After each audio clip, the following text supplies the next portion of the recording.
Baruch Kazad. Kazad, I mean you.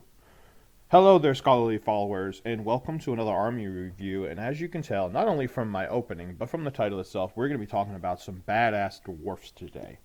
That being the Iron Hills dwarves and what they can bring to the table.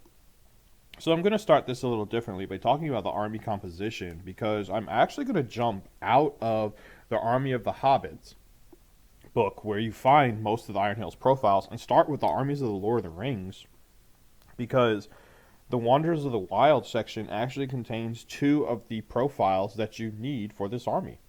So who can be in this army? Well, that includes Dane Ironfoot, Lord Iron Hills, Iron Hills Captains, Murin and Drar, Iron Hills Dwarves, Iron Hills Goat Riders, Iron Hills Chariots, and the Iron Hills Ballistae. So, why are we going to start over there in the Armies of the Lord of the Rings? Well, because the two profiles, Murin and Drar, are found in the Wanderers in the Wild, and so we'll just go ahead and cover them real quick, because that means we can then solely focus on the Armies of the Hobbits book and focus on the Iron Hills profiles. So Murin and Drar, they are heroes of fortitude, dwarf Iron Hills infantry hero. Keywords: they both kind of act like the Elven twins do, which I believe I've talked about before in my Elven army review for Rivendell, where when you take them, one of them becomes the leader of the warband, and the other one becomes one of the 12 followers that they can take as a hero of fortitude. Now, in my opinion, they are some really good points to pay to get two pretty good heroes, and when you actually look at their profiles, I do feel like you get more than what the individual model would cost, because you're going to take the total amount of points and split it for two. That means because you're getting two profiles. Compared to an Iron Hills Captain, I do think that one of the two, Murin, is better. Drar is more of an archery hero, but he's still nothing to laugh at for what he can bring to the table. And, of course, the greatest thing about them is the fact that they're going to bring you something that Iron Hills really lacks, and that's some extra might to the table. So we have, to start out, we're going to go with Murin. He is Fight 5, 4 up shoot value, Strength of 4, Defensive 8, 2 attack, 2 wound, Courage 5, 3 might, 1 will, 1 fate. He has Dwarf Armor, Shield, and Kalazal. And I know I butchered that name. But Kalazal is a sword. Additionally, Murin receives a bonus of +1 to wound to making strikes against Orc, Goblin, and Uruk-hai models. So essentially, if you're playing one of those, 3 or 4 potential armies, because there's a lot of armies out there that can have orcs. Hell, I think it's probably about 5 or 6, because you can have Azog's Legion, Azog's Hunters, Mordor, Angmar, let's see, Moria. You can have Goblin Town, and then Isengard, of course, with all of its stuff. And don't forget, Mordor actually has Uruk-hai, Mordor Uruk-hai, so you can get that against them as well. So that's what I think. I said 3 or 4, then I listed 6. So there's 6 potential evil armies out there where he's going to get the +1 to wound. So I do find him a little bit better than the Iron Hills Captain, because he has access to Heroic Strike, where the Iron Hills Captain can only potentially get that through Master of Battle, which we'll talk about later. Of course, there is a little bit of a downside where the Iron Hills Captain can be mounted and also have a lance, War Spear, I believe, where Murin is strictly going to be a foot model. But still, nothing to laugh at with 2 attacks. Go ahead and get him a spear support with an Iron Hills Warrior, which we'll talk about later also.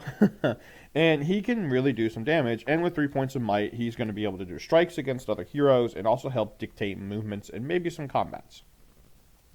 Moving on, we have Drar, who is also Fight 5, 4 up shoot value, Strength of 4, Defensive 7, 2 attack, 2 wounds, Courage 5, and again, 3 might, 1 will, 1 fate. He has Dwarf Armor and a Dwarf Bow. So that's where you see the difference, is the fact that he doesn't have a shield, so he's Defense 7. His special rule is Expert Shot, so that's like the special rule for Murin was his sword. The special rule for Drar is Expert Shot, and Expert Shot allows him to shoot twice a turn. And then he has Heroic Accuracy. So unfortunately, Drar is a little bit lesser of a hero when it comes to combat. And Dwarf Bow reduces his shooting range to 18 inches, but it is a Strength 3 bow. Unfortunately, he's a 4 up shoot value, so it's not like he's going to be one of those great bow shooting characters that you could get in other armies. Of course, these are dwarves. Dwarves aren't known really for their bowmanship. They're known more for their combat prowess. And being strength 4, defense 7 is nothing to laugh at, because that's still a very strong guy to have in your front line. And he's going to go ahead and try and eat some troops once you get into combat, because 2 attacks at strength 4, he can do some work. And then again, go ahead and support him with a spear, so you're getting more attacks in there.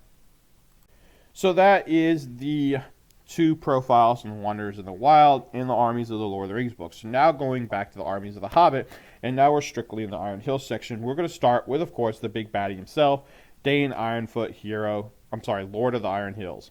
I was looking at Hero of Legend. That's why I said hero. So he is a Hero of Legend, Dwarf Iron Hills Infantry Hero. Keywords: he is Fight 6 with a 4-up shoot value. Not that it really matters because he doesn't have anything to shoot with. Strength of 5, Defensive 8, 3 attacks, 3 wounds, Courage 7. And 3s across the board for Might, Will, and Fate. So he is definitely your big badass hero that's got 3s in all the right places, as along with a high strength and high defense value, which is to be expected from an Iron Hills dwarf, or just a dwarf in general. He has heavy dwarf armor and a 2-handed hammer. Why is that important? Because he is burly and fearless. So he's going to be going 2-handed with that hammer. He's strength of 5. So things that are defense 7 are going to be cowering in his wake, because he's going to be winning them on 4s. He is one of those guys who can really go in there and destroy stuff very easily if he can get charges off.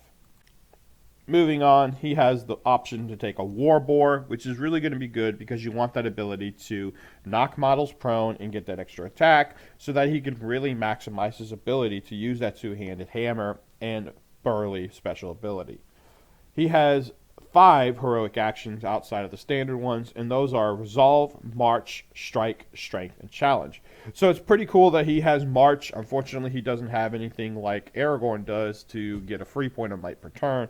So you got to kind of be careful with how you want to use his might if you're going to do a March. I would probably never do a March. That's why you have Iron Hills captains, in my opinion. And then Strike and Strength are 2 good ones for him to have. I don't ever really see him doing a Resolve, but it could be useful if you're fighting a caster-heavy army. And then Challenge, well, Challenge we don't really see, but being a Hero of Legend, it's very unlikely that he would issue one himself, because he can only go up against Heroes of Legend. So I also have very little experience with Challenge. I've only ever seen it played once in the 5 years since it's come out, and that was a very foolish challenge between, I think it was Aragorn Elisar and Durin from Khazad-dûm. So let's just say that Aragorn wiped the floor with Durin, because his defense 9 meant nothing against the 4-up wound that Aragorn can do with his awesome sword. So moving on from there, we can go ahead and take a quick look at the War Boar profile. And it is a Fight 4, Strength 4, Defense 6, no attacks, 2 wounds, Courage 3 model. If he dismounts, the War Boar will naturally run away, just like any other horse would. Defense 6 is nice because he's really not worried about Strength 3 bows, which is a weakness of armored horses and regular horses in general. And then with 2 wounds, if he does take a wound, it's not going to put him down and out right there. And let's just say that we do want our Lord of the Iron Hills mounted, because he's definitely going to do the most work there. So moving on, we're going to talk about his 4 profiles, and that is, 4 special rules, and that is Lord of the Iron Hills. Whilst Dane Ironfoot, Lord of the Iron Hills, is alive on the battlefield, all Iron Hills dwarves models within 12 inches of Dane automatically pass all courage tests they are required to make. Fiery Temper. Fiery Temper. My apologies. As soon as Dane Ironfoot, Lord of the Iron Hills, kills an enemy model for the rest of the game, if Dane is in range to charge, he must do so if able to. Okay, so this can be a bit of a downside because of the fact that once he does kill a model, he can't be used to go in, slingshot off to go grab an objective, which I've done with other models, heroes before, other big, ass-kicking heroes like Boromir. I've done that with Boromir, Captain of the White Tower, a few times, and in one particular case, it won me a game, I think 10-0 or something like that, or 10-3. So, 8-3, something like that. Anyway, it won me a game. Very important. So him charging in, once he kills a guy, that's it. He is locked into trying to kill guys for the rest of the game. And honestly, that's not a bad thing, because that's kind of what you want him to do. He is built specifically for his profile to go in there and kick ass and take names, and he wants to add as many heads to his pelt as possible. So the more he can kill, the better. That's usually how it goes with Dane. He's, in my opinion, if you can, since having Dane can potentially hurt you in the long run when it comes to how well you can fight against other enemies with big heroes, it's because of the fact that Dane is really the big named hero in a pure Iron Hills list. Now, of course, I'm talking about Dane, Lord of the Iron Hills right now. There is another part of the Iron Hills, but we'll talk about that later. It's more in the Erebor Reclaim section, and we'll get to Erebor Reclaimed in the future, and that's going to be the old Dane. But for straightly Dane, Lord of the Iron Hills, he is your big hero unless you ally. Even Mirren and Dror coming in, the big thing they offer is more might, because a captain only gives 2. So you really have to be careful how you use Dane. He's going to be a big, costly point sink, and you don't want him getting bogged down strictly just fighting another big enemy hero. Because as good as the troops are, and don't get me wrong, they're very good, it sometimes helps just to have a big killer like Dane go out there and maybe spend a turn or two killing 4 to 8 troops and, doing the damage that can be done to help potentially break or demoralize your opponent with a lot of kills. So, use him wisely. Gauge your opponent, see what you need to do, and go from there. Maybe your opponent is playing someone like Corsairs, which has a somewhat scary hero in Dalamir, but you can take out Bosuns and Delgamar pretty simple with him because neither of them have strike. So maybe he goes in there and cuts the head off of a couple Bosuns, captains of Delgamar. Nothing to laugh at there. Next up, for his special rules, we have Fearsome Charge. In a turn that Dane Ironfoot, Lord of the Iron Hills, charges into combat, he causes terror until the end of the turn. That's really great because a lot of times what will happen is when he charges in, especially mounted, the opponent will, if they have cavalry, try and just charge a cav in there to take away that knockdown and cav bonus. Well, now he causes terror, so that helps negate that ability. I mean, it's not impossible for it to happen because courage checks are a common part of this game at this point, so you should have something in your army to be able to auto pass or potentially have a better chance of passing courage. But it's something where, it can help negate the ability to get so heavily countercharged, which is something that I can say is very useful after playing an army that can have all terror. The ability to keep your opponent from getting in even 2 or 3 guys can really help change how the dice could favor you. And his last special rule is Headbutt. If Dane Ironfoot, Lord of the Iron Hills, wins a duel roll but fails to slay his opponent, select one enemy man-sized or smaller model in the fight and roll a d6. On a 5+, Dane will headbutt that model and it will be knocked to the ground. Now, to be fair, this is a great rule, but I'm not exactly sure how it works in multiple combat because it says if he fails to slay his opponent. Well, if he fights multiple opponents but kills one of them, I would say he did successfully slay one of his opponents. Therefore, he doesn't get to do this. But I've seen it played both ways where if he doesn't kill the guy he's fighting, he can get the knockdown. Or attempt to knock him down with the headbutt. I would say that it kind of depends on your local group. I'm not 100%. I've played Iron Hills. And usually I don't think about that headbutt rule just because of the fact that usually he's going in and killing people when I play. I do get lucky enough with my dice as opposed to normal, where when I fight something, he usually kills it. So that is a thing to be aware of. A good special rule there where the ability to potentially knock a guy prone can definitely help you in the subsequent turn when it comes to charging and automatically getting that prone and not getting struck back. So moving on, we have Iron Hills Captains, and funny enough, when I flip the page, this tells you how long it's been since I've gone and opened up my Armies of the Hobbits book. There's Mirren and Dror, so you don't even need the Armies of the Lord of the Rings, because Mirren and Dror have been put into the Hobbits book, Armies of the Hobbits book under the Iron Hills Army. But if for whatever reason, you have a copy that maybe is missing that page. I don't know. I'm just trying to pull some bullshit out of the air now. I didn't even realize they were in here. That's how little I look at the Iron Hills army in the last couple of years. But they are here, so you don't need the armies of the Lord of the Rings. So that whole bit at the beginning was completely useless. But hey, that's okay. But we're going to talk about the Iron Hills captain now. And the Iron Hills captain is Fight 5, Strength 4, Defense 8, 2 Attack, 2 Wound, Courage 5, 2 Might, 1 Will, 1 Fate. He has Heavy Armor, War Spear, Sword, and Shield. He has March for his heroic action, and he can exchange the spear for a Matic for free, or he can go, or he can be put on a wargoat. So he has Master Battle on a 5+, and he has Shield Wall. So Shield Wall is real great because if he is on foot, he gets dismounted off his wargoat. I always think you should mount heroes nowadays if you can. Definitely worth it from a killing perspective because for the 2 attack base, he becomes 3 attack on the charge against infantry.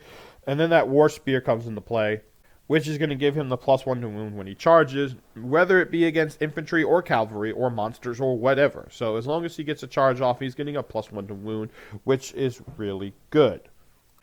And then the War Spear is a spear when he's on foot. And then having Shield Wall when he's on foot definitely helps because he can get supported by one and be in base contact with another Iron Hills warrior that has Shield Wall and go up to Defense 9. That's really cool. There's very few models in the armies when it comes to non-monsters that are Defense 9.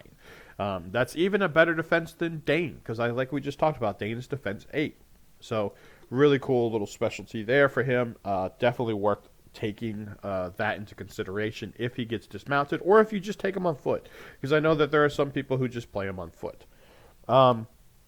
Master Battle on a 5+, that's the only ability, the only chance that he's going to have to get a strike. So if an enemy strikes against him, he could potentially steal it at a 5+ on a dice roll.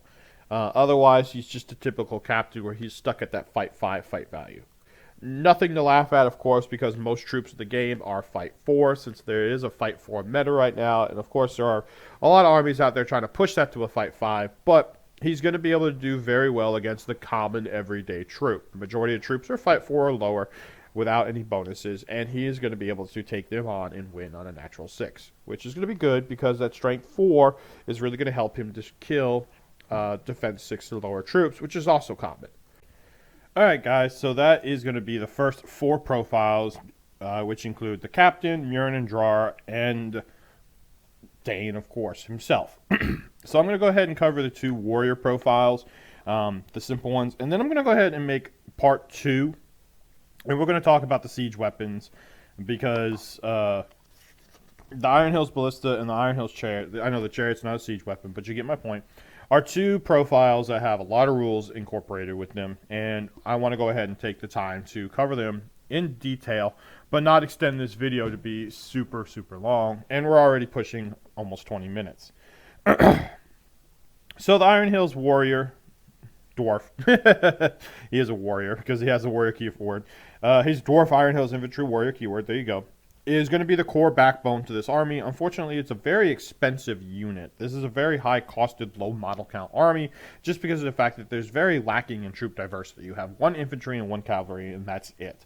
But it's a very good unit. So it's Fight 4, 4 upshoot value, Strength 4, Defense 7, 1 attack, 1 wound, Courage 4, Heavy Armor, Sword, and a Shield come in the profile. Shield Wall for the special rule. They can exchange the shield for a Matic for free, or exchange the shield for a crossbow. So doing that will drop you to Defense 6, because the shield's bonus is already incorporated into the profile. So remember that. You can give them a spear, or a banner. So the shield for a Matic is free. The shield for a crossbow costs you some points. And the Matic is a 2-handed weapon that can use either the bash or piercing strike special rules, special strikes. And I have seen it mostly used for the piercing strike, which is really cool because of the fact that you can get to Strength 5 and really start taking down some of those D7 guys that are they're out there. I mean, you look at dwarves themselves just from Cause of Doom. The basic dwarf warrior is defense 7 with a shield. So there's lots of, and then there's lots of heroes out there. Imrahil is defense 7. Aragorn is defense 7. Boromir is defense 7. There's a lot of defense 7 heroes out there. I think Gothmog is defense 7. I can't remember. It's been a while since I've looked at evil profiles. But you get my point. Being able to go ahead and get a base troop that can go ahead and do a piercing strike and get to strength 5 to be wounding those defense 7 heroes and defense 7 troops. They're not super common, but they are out there.